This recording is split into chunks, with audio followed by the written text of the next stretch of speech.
For my Pecha Kucha, I have decided to analyze the film directed by Ramon Menendez called Stand and Deliver, set in 1982, which takes place in a high school located in the suburbs of Los Angeles.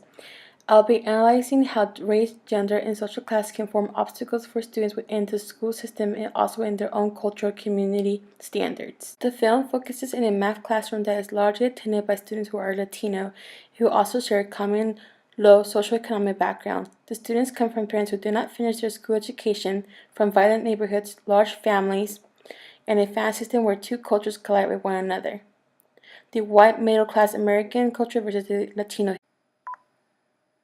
Mrs. Escalante is a teacher that is assigned to instruct the math class for the rising seniors in Garfield High. Unlike the other Teacher Savers films we have seen, Mrs. Escalante shares a cultural background with his students, which he uses as an advantage to connect with his Latino students who embrace their Latino heritage. Escalante uses his ability to code switch between two words to teach his students. For the purpose of my Pecha Kucha, I will focus only on the main characters of the film, which consists of a gang member, Andrew Guzman, who entered the gang to have protection, Ana Delgado, Lupe, and Claudia, who have to follow the typical gender norms imposed by their own Latino heritage, and lastly, Pancho, who has to provide for his entire family while working as a mechanic. In the film, the high school is about to lose its accreditation due to low testing scores at the end of the year. Therefore, the faculty staff is focused on improving their student test scores, yet the faculty do not give resources for their Latino students to improve their academic standing, due to two factors: their last name and their skin complexion. Stand and Deliver further exposes the fact of how school systems set their students to fail and made them believe they are unable to achieve success in the education field due to their race. The faculty staff stated in the film that you can teach logarithms to illiterates or kids that can't handle calculus because of the false misconceptions created by a society that is programmed to run on white American. Mr. Escalante talks to the math department that students will rise up to the expectations set up by the school as long as the teachers believe in their students and give them the opportunity to excel in school and provide teachers who are trained to teach and not just athlete coaches. When Escalante failed to convince the board, he takes it upon himself to secure a locker room at a public swimming pool to teach his students cap. Not only does the film focus in the school system, but also in the personal family communities of the students.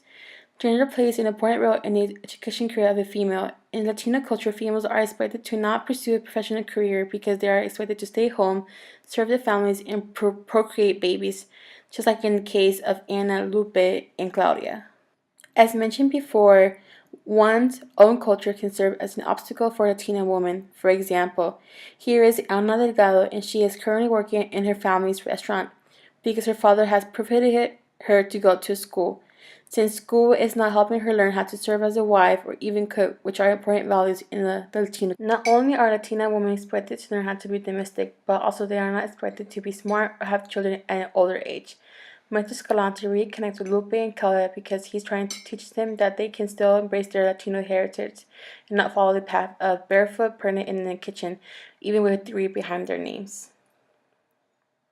Another character that demonstrates how his social class affects his ability to succeed in school is Pancho. Pancho is a student who has a hard time understanding math and who has the lowest scores. Pancho oftentimes wants to quit Escalante's math class because he believes the school system. His brain is not capable of understanding numbers because of his background and money problems. Towards the end of the film, the students have completed the summer sessions of AP Calculus with Mr. Escalante. They are eligible to take the AP exam. During this time, Escalante can also be seen as a teacher saver because he opens the doors of his home and cooks for his students, while at the same time teaching math, just like Ms. Gruwell's Sacrifice to Marriage and Freedom Writers. After going out of their way and using every resource provided by Mr. Escalante, the integrity of the Latino students are still questioned and put up for in the investigation of violating the honor code due to their complexion. Just like Escalante mentioned before, the students already have 2 strikes against them, and because they are people of color, their test scores do not count unless the American system say they do. 18 students took the AP Calculus test and 18 passed. Yet the math department in the AP coordinators categorize the Latino students as frauds and liars because it is believed that Latino students are not smart. Therefore, the students are forced to take the test a second time, and at the end, they prove that they survived the unequal school system despite the school system being a failure to them. Stand and Deliver served as the start of a revolution that encouraged Mexican Americans, Latinos, and even Chicanos to enroll in many colleges, since it is based on a true story. Overall, the film demonstrates that people of color can be successful despite colorblind ideologies being used to drive in school systems that encourages injustices to continue in the education department.